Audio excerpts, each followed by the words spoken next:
Hey, bienvenue, moi c'est Sabrina. On continue notre vlog lecture avec 3 dernières de mes lectures. Et une déception, 2 très bien. Très très bien.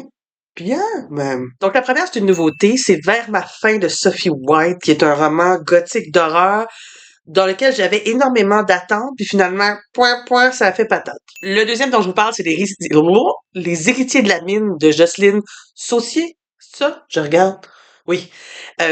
Qui est un roman qui est publié il y a 25 ans, un drame familial tellement bon, je vous en parle plus tard. Et enfin, un roman d'une autrice islandaise que, mon Dieu, je suis tombée en amour avec elle, je veux lire plus d'elle, qui s'intitule Or. Pas or comme golden, là, de l'or. Ben ça, c'est plus de l'argent, là, mais des petits bijoux en or. Non, or en islandais, ça veut dire cicatrice. Et son nom, je dois le lire parce que c'est en islandais. Donnez-moi un instant. Ava Olaf Dottir Odur. Vous la connaissez peut-être parce qu'elle a écrit Rosa Candida aussi. Elle a été super connue par rapport à ça. Fait que je ne fais plus tarder. Je ne vous fais plus attendre et tarder. On commence ce blog lecture-là.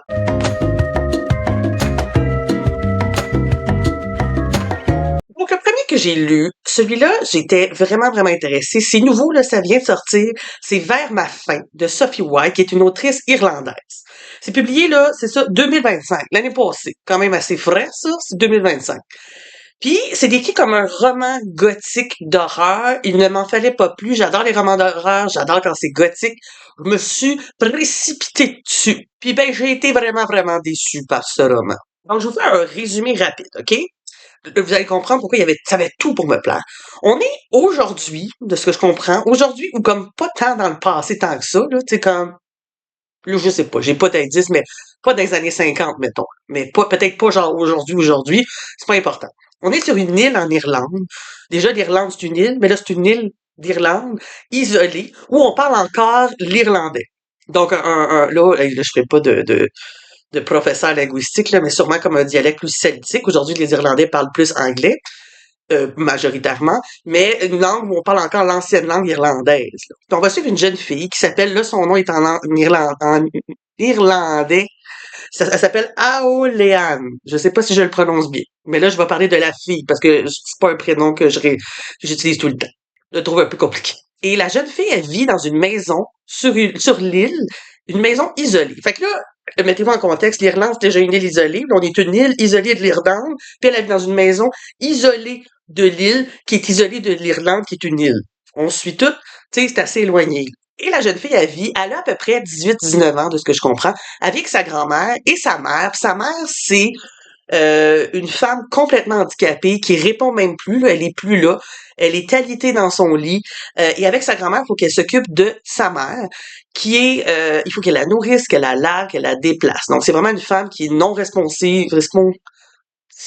Est-ce que ça se dit? En tout cas, elle parle pas, elle réagit pas, elle est, en bon français, légume totalement. Puis la jeune fille et sa grand-mère sont eux-mêmes des gens qui sont isolés des villageois. Ils les voient comme des gens un peu bizarres. Les villageois les voient comme des gens un peu bizarres à l'extérieur. Ils les méprisent, sont un peu agressifs envers eux. Fait que la jeune fille, elle a jamais vraiment eu d'amis. Elle vit isolée dans cette maison-là où elle est dépendante de sa grand-mère, où elle doit s'occuper de sa mère qui est dépendante d'eux. Fait qu'elle a pas de vie en tant que telle. Puis une fois de temps en temps, on comprend que leur père, ben pas leur père, le père de la jeune fille vient visiter la mère. Puis lui, il habite à l'extérieur de l'île. Là, ça, c'est l'histoire en tant que telle. Puis un jour, il y a une femme qui arrive, Rachel, qui vient faire une résidence sur l'île. Rachel, c'est une artiste peintre qui est enceinte. Puis elle vient faire une résidence sur l'île. Et là, Aoulian la rencontre, puis ça va chavirer sa vie. Ça va être comme pour elle une grande curiosité. Elle va devenir un peu dépendante de cette fille-là, de la rencontrer, de la voir. Puis l'intrigue va se développer autour de ça. Mais là, écoutez, je vous fais le résumé, puis c'est comme, ouais, ça a tout pour plaire, ça a l'air super intéressant, puis finalement, c'est une déception, ce roman-là. Tu sais, comme je dis, ça avait beaucoup pour me plaire. On est dans l'horreur, dans l'Irlande, on est dans une île isolée, on est dans une mer dépendante qui est un peu bizarre, un peu étrange, un peu monstrueuse, puis finalement, ça fait tranquillement pétard. Je trouve qu'il y avait beaucoup de choses qui étaient... L'ambiance est excellente, on va se le dire. C'est un roman lent. Faut pas vous attendre à trop d'action, mais moi, la lenteur, c'est pas quelque chose qui me dérange. Ce qui m'a dérangé, c'est qu'il y avait beaucoup de choses qui restent sans réponse. Puis encore là, c'est pas grave, les choses sans réponse, mais là, on dirait que ça m'a irrité. Puis il y avait beaucoup de choses qui étaient amenées, mais qui finalement avaient pas de sens avec l'intrigue finale nécessairement. Comme je vous ai dit, l'ambiance était très bonne. C'était très intéressant. Ça me fait penser un peu, peut-être que je me trompe, mais mon feeling en lisant, c'était un genre de Rosemary's Baby, mais moins bon, là, moins développé. Il y avait un peu cette ambiance-là là-dedans, mais c'était moins intéressant en finale, en intrigue et tout ça. Mais je dois souligner un truc que j'ai trouvé affreusement dégueulasse, là. C'est que la mère, là, c'est pas un punch de l'histoire, là. La mère est maigre, là. Puis là, il laisse des traces, ok, elle est tellement maigre qu'elle a un os qui sort du bout du doigt, là. Genre, je sais pas comment est-ce qu'on fait ça. Genre, la peau est restée au-dessus. Fait elle grave dans le bois des lettres. Genre un A, un S, un T. Puis là, la jeune fille, elle découvre ça. Puis là, l'intrigue, c'est de savoir qu'est-ce que sa mère essaie de dire. Mais je suis comme, arc, arc. Puis, ah, ça m'a. Tu sais, j'ai le cœur solide dans la vie, je suis capable d'en prendre, mais ça m'a écœuré un petit peu. Fait que vers ma fin de Sophie White, honnêtement, ça m'a déçu. Je sais pas, j'ai regardé l'autrice, elle a l'air d'écrire pas juste de l'horreur. Là, je me trompe peut-être, là, c'est loin dans ma mémoire. Il me semble qu'elle écoute un peu du girly book, un peu le girly book, nouvelle expression, tu sais, du chick lit. Mais je me trompe peut-être. Peut-être que non, mais il me semble qu'elle écrivait des trucs qui étaient pas horreur non plus. Mais, déception. Ça a pas marché. C'est de même la vie.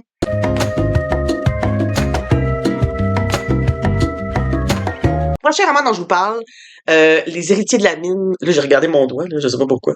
Les héritiers de la mine de Jocelyne Saucier. Ah, c'était bon, ce roman-là, roman québécois d'ailleurs. C'est publié en 2000, l'an 2000, ping-pong sur le bug de l'an 2000. Mais vous la connaissez peut-être parce qu'il y a eu le film basé sur son roman Il pleuvait des oiseaux sur des personnes âgées que j'ai dans ma bibliothèque mais que j'ai pas lu, que j'avais sûrement lu. Donc je vous dis, ce roman-là, il était magnifique, il était émouvant, il était excellent. Qu'est-ce que c'est? On est dans une famille, c'est des cardinals, OK? Les cardinals, c'est une famille de 21 enfants. Oh oui!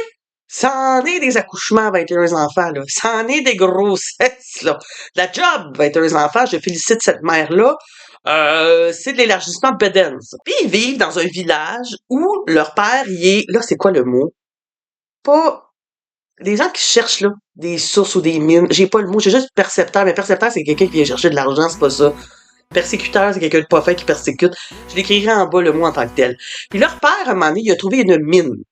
Il a trouvé une source de mine. Mais il est pas riche parce que il s'est fait un peu avoir avec les entrepreneurs, c'est eux qui ont pris l'argent. Puis cette mine-là, elle a fait vivre la ville très, très, très longtemps. Mais au moment où on commence le roman, c'est qu'elle s'est essoufflée. Puis le village commence à tomber un peu en village fantôme. Puis là, dans le roman, on comprend que dans cette famille-là, il est arrivé un très gros drame. Parce qu'ils les appelaient le clan cardinal, qui sont des enfants qui étaient tissés serrés. C'était une famille qui s'aimait avec ses imperfections, mais il est arrivé un drame qui a bouleversé la famille. Et le roman, c'est des chapitres où chaque enfant prend la parole. Donc peut-être 7 ou 8 chapitres. Puis le drame, plus ça avance, plus on comprend que c'est pas juste un petit drame, c'est quelque chose d'assez intense. Et ce qui est super intéressant, c'est que ça commence par le plus jeune de la fratrie, qui était trop jeune pour se rappeler à l'époque, puis ça finit par les plus vieux, qui eux étaient beaucoup plus impliqués dans cet événement-là. C'était tellement bon, mes amis, c'était tellement un de ces bons romans de drame familial. Puis même la construction du roman est intéressante, parce que ça nous fait voir que dans une famille de 21, quand t'es le dernier, t'as pas la même vision que l'aîné. Puis le premier chapitre, c'est le dernier, le petit bébé de la famille qui parle, puis lui, il a une vision glorieuse de sa famille, qu'on était un grand clan connu, puis qu'on travaillait ensemble et qu'on s'aimait donc.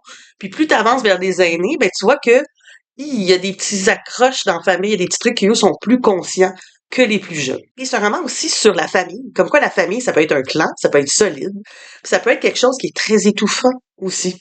Quand toi tu rêves à l'extérieur de la famille, est-ce que tu te sens trahir? Parce que c'est une famille un peu plus pauvre, un peu plus des gens qui vont pas tant à l'école, qui sont pas tant éduqués, mais qui se tiennent serrés. Puis quand toi tu rêves d'autre chose, t'es vu comme un traître à cette famille-là, à ce clan-là.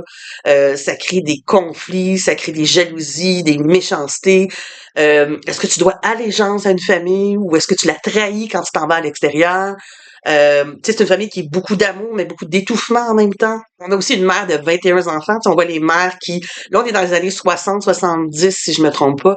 Elle a 21 enfants. C'est une mère qui est épuisée, qui les aime, mais qui peut pas leur donner autant de temps qu'elle le voudrait. Comme quoi, dans ces familles-là, les aînés s'occupent des enfants. Il y en a une qui appelle la vieille fille, mais c'est sûr parce que quand t'es l'aîné des filles, on te demande de t'occuper des plus jeunes, puis tes rêves à toi sont un peu laissés de côté. Vraiment, là, un excellent roman familial dramatique. Je vous encourage à le lire. En plus, c'est un roman québécois. Jocelyne Saucier, je vais aller lire plus d'elle, mais c'était littéralement excellent, touchant, bouleversant.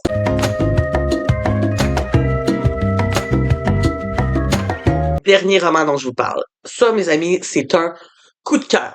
Dans le cœur, comme Céline. Comme ça. Ça vient de me planter dans le cœur. J'ai trouvé ça tellement beau, tellement touchant, tellement bouleversant. C'est hors de, là, faut que je lise encore le nom, c'est en islandais, je l'ai pas dans la tête. Ava Ólafsdóttir Odur, publié en 2017. Je dis c'est un coup de cœur total. C'est une autrice islandaise. Comme j'ai dit plus tôt, peut-être que vous la connaissez par Rosa Candida. Il y avait eu comme, elle avait publié ça, puis ça avait fait un gros boom dans le monde littéraire. Moi, je l'ai pas lu, c'est le premier que je lis d'elle, puis elle avait été super reconnue. C'est quoi le roman? Le roman, c'est un roman contemporain qui se passe aujourd'hui. C'est un homme qui est peut-être fin quarantaine à peu près. Lui, il est déprimé ben raide. Sa femme l'a laissé. Il vient d'apprendre que sa fille était pas de lui. Puis son but, c'est d'en finir parce qu'il trouve plus de sens à sa vie. Puis là, il pense à toutes sortes de situations pour s'enlever la vie, mais tu sais, c'est compliqué. Il veut pas que sa fille le trouve. Fait qu'à un moment donné, l'idée lui vient d'aller dans un pays, là, je dis en guerre, mais qui est plus en guerre, qui est comme en cessez-le-feu. Puis il dit, je vais aller là, un moment donné, il va arriver quelque chose, je vais prendre une balle perdue, je vais marcher sur une mine, mais je vais en finir, puis ma fille me trouvera pas. On peut rapatrier mon corps, puis ça va être fini. Il est vraiment déprimé. Fait qu'il se rend, il se prend un billet d'avion à l'essaim vers un des pays qu'on comprend qui est un pays un peu d'Europe de l'Est, qui est en après-guerre. Tu sais, c'est pas dans le Moyen-Orient ou en Afrique ou quoi que ce soit. On est vraiment en Europe de l'Est. Puis déjà, quand il arrive dans le taxi, les gens ils disent mais qu'est-ce que vous venez faire ici? Il dit ben je suis en vacances. Puis les gens font comme t'es en vacances dans un pays d'après-guerre. Faut ouais, je suis en vacances parce qu'il veut pas le dire. Et il prend une chambre à l'hôtel Silence, qui est un hôtel qui vient de rouvrir parce que la guerre est techniquement terminée. Et il commence à accueillir ses premiers clients qui est sur le bord de la mer. Puis tout le monde trouve ça bizarre que le gars, tu sais, c'est un Européen, ben c'est un pays d'Europe, mais tu sais, c'est un Européen de l'Ouest qui vient prendre des vacances. Il dit ici, il y a personne qui vient prendre des vacances dans un pays d'après-guerre. Et l'histoire, c'est que lui, il est aussi un homme, un genre à tout faire. Tu sais, il peut réparer, il est pas menuisier, il est pas un expert plombier, mais il répare des petites affaires. Puis tranquillement, les gens vont lui demander des petits travaux, puis il va trouver tranquillement un sens à aider son prochain. Mais c'est pas ça qui est intéressant dans le roman. Ce qui est intéressant, c'est une réflexion sur l'horreur de l'après-guerre.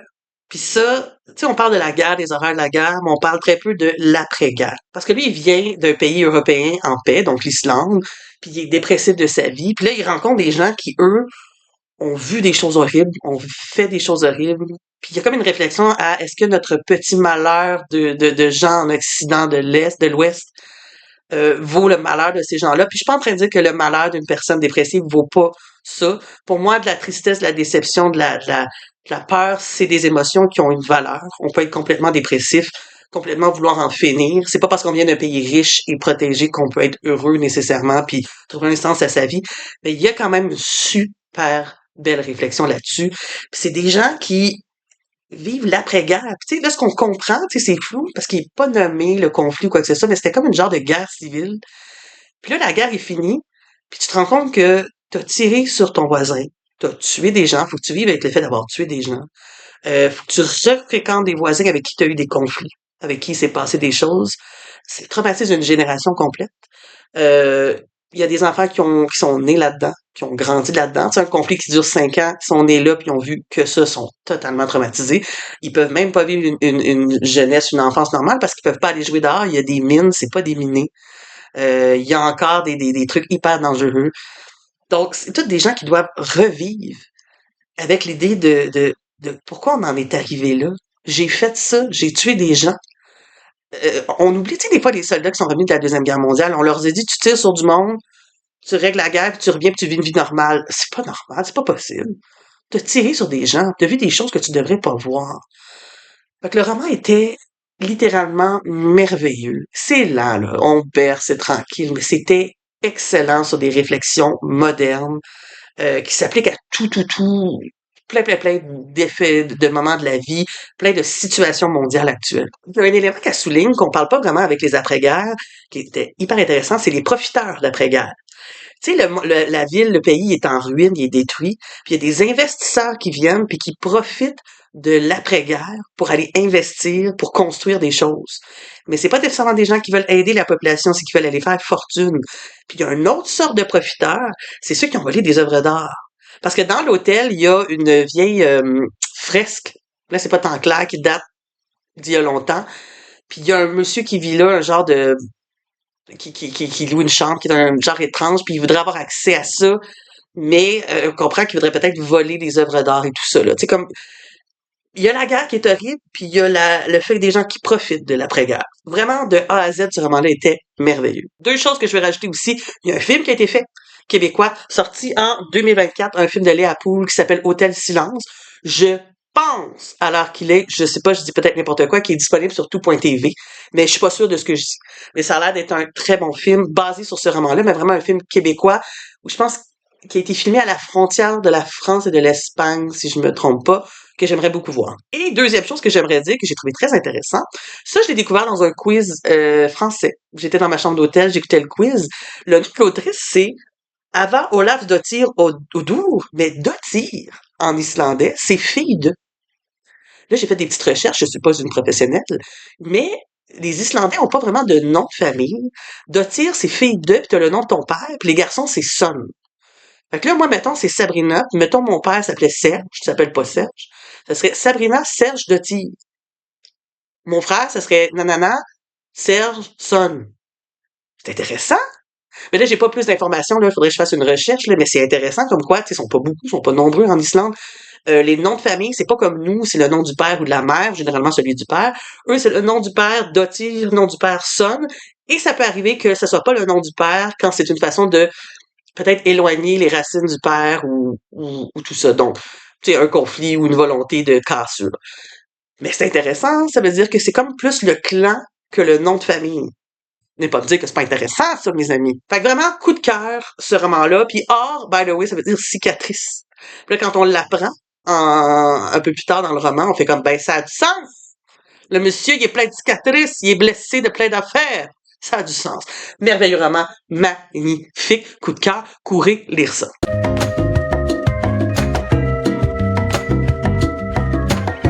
Voilà, j'arrête mon vlog là-dessus aujourd'hui.